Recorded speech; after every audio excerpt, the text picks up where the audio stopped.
அன்பு நண்பர்களே, இன்று திருநெல்வேலி வந்திருக்கோம். நம்ம தமிழ்நாடு அரசின் தூய தமிழ் பற்றாளர் விருது பெற்ற ஆசிரியர் சிவ செல்வ மாரிமுத்து அவரை சந்திச்சிருக்கோம். இந்த தாமிரபரணி ஆற்றங்கரையை பற்றியும் நெல்லையப்பர் கோயில் வரலாறை பற்றி ஒரு சிறிய நேர்காணல். ஐயா, அனைவருக்கும் வணக்கம். அன்பு நண்பருக்கு என்னுடைய அன்பான பாசமான இனிய வணக்கம். நன்றி. திருநெல்வேலி வந்திருக்கீங்க, அன்போடு வரவேற்கிறோம். உலகத்தில் இருக்கக்கூடிய எல்லாருமே புகழ்ந்து பேசக்கூடிய ஒரு நகரத்தில் இந்த திருநெல்வேலி நகரம் ரொம்ப முக்கியமான ஒரு நகரம். நிறைய பாரம்பரியமான வரலாற்று சிறப்புகள் தொன்மைகள்லாம் இந்த திருநெல்வேலி மண்ணுக்கு உண்டு. இன்றைக்கி திருநெல்வேலி அப்படின்னாலே உலக மக்கள் அவ்வளோ பேருக்கும் தெரிஞ்சது அந்த அல்வா அப்படிங்கிற அந்த ஒரு பெரிய ஒரு இனிப்பு வகை தான்.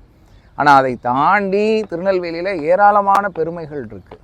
இப்போ தென் தமிழகத்துலேன்னு தாண்டி தென்னிந்தியாவிலேயே பார்த்தீங்கன்னா வற்றாத ஜீவ நதி இந்த திருநெல்வேலி தாமிரபரணி நதிக்கரை தான். எப்படி கங்கை நதி வற்றாதோ அதே போல் இந்த தாமிரபரணி நதியும் இதுவரைக்கும் வற்றின வரலாறே கிடையாது. இது ஆடையிலையும் கோடையிலையும் வற்றாத நதி அப்படின்னு சொல்லுவோம். அதாவது மழை நேரத்துலேயும் ஆற்றில் தண்ணி வரும், வெயில் நேரத்துலேயும் கோடைன்னு சொல்லக்கூடிய வெயில் நேரத்துலேயும் ஆற்றில் தண்ணி இருக்கும். ஒரு நாள் இது வற்றி போனதே இல்லை.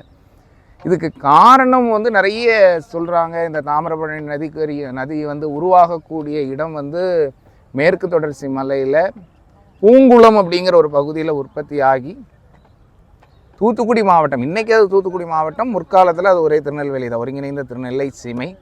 அதில் புன்னக்காயில் அது கடலில் கலக்குது. அதுக்கடுத்து இந்த தண்ணீருடைய வளம் சத்து ரொம்ப முக்கியது. இதுக்கு ஏன் தாமிரபரணின்னு பேர் வந்தது அப்படின்னு பார்த்தா, இது தாமிர வர்ணி அப்படிங்கிறது தான்.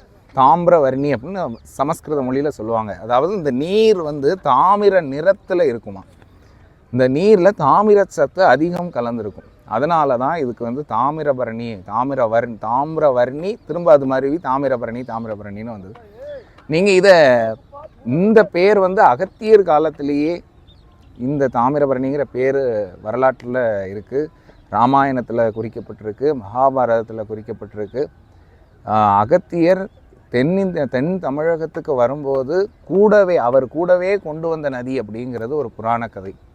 எப்படி சொல்லுவாங்க அப்படின்னா, கைலாயத்தில் இருந்து பார்வதிக்கும் சிவபெருமானுக்கும் திருமணமாகும்போது அந்த வடக்கு உயர்ந்து தெற்கு தாழ்ந்த உடனே போகணும், குருமுனியை போக சொன்ன உடனே அப்போ அவர் நாங்கள் எங்கே போய் நீராட அப்படின்ன உடனே நீ இங்கேருந்து ஒரு நதியை தீர்த்தத்தை கொண்டு போ அப்படின்னு சொல்லும்போது சரி அப்படின்னோடனே கைலாயத்தில் பார்வதி தேவி நீராடுவதற்காக வைத்திருந்த அந்த தீர்த்த குளத்திலிருந்து தான் இந்த தாமிரபரணியை கொண்டு வராரு.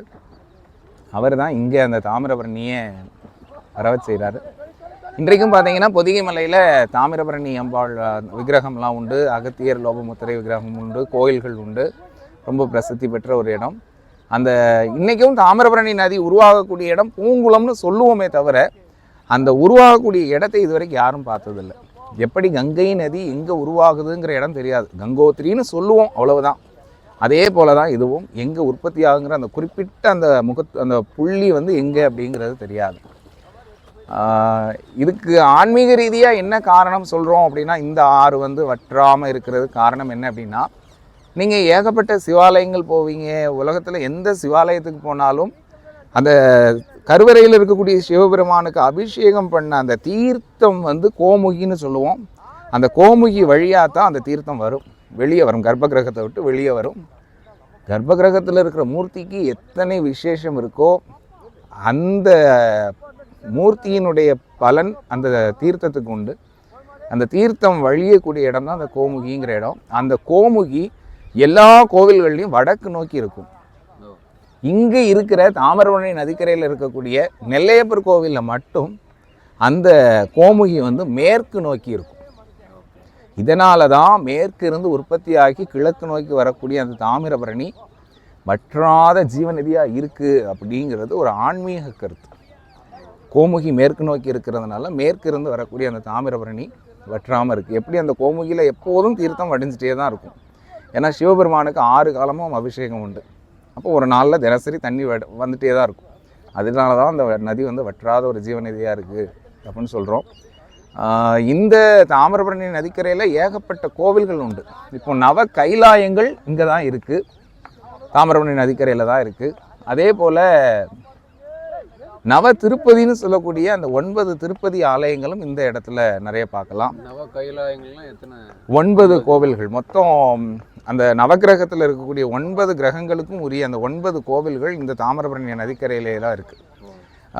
எங்கன்னா பாபநாசத்தில் ஆரம்பித்து தூத்துக்குடி மாவட்டம் புன்னக்காயல் பக்கத்தில் இருக்கக்கூடிய கடைசி ஆலயம் அந்த 9 கோவில் வரைக்கும் வரிசையாக பார்க்கலாம்.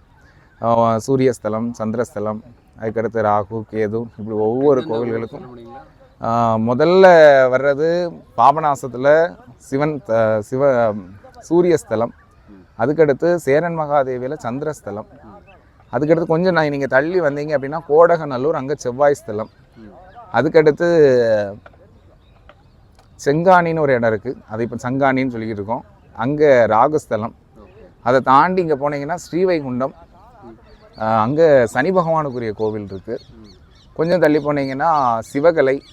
108 வைணவ திவ்ய ஸ்தலங்களில் பெரும்பாலான கோவில்கள் இந்த திருநெல்வேலி மாவட்டத்தில் உண்டு. திருக்குறுங்குடி நம்பி கோயில், ஸ்ரீவைகுண்டம், திரும்ப அதுக்கப்புறம் திருப்புளியங்குடி, வைணவர்களுக்கு ரொம்ப முக்கியமான ஸ்தலம்னு சொல்லக்கூடிய ஆழ்வார் திருநகரி. இந்த கோவில்லாம் ரொம்ப பிரசித்தி பெற்ற கோவில்கள். வைணவர்கள் இன்னும் நம்ம நாங்குநேரி வானமாமலை சுவாமிகள் கோவில் இருக்குது. இப்படி ஏராளமான வைணவ ஆலயங்கள் இருக்குது. எல்லாத்துக்கும் முத்தாய்ப்பும் நம்ம நெல்லையப்பர் கோவிலை தான் நம்ம சொல்கிறது. ஏன்னா அந்த ஊருக்கு திருநெல்வேலின்னு பேர் வர்றதுக்கு காரணமே அந்த கோவில் தான். என்ன அந்த பெயர் ரகசியம்?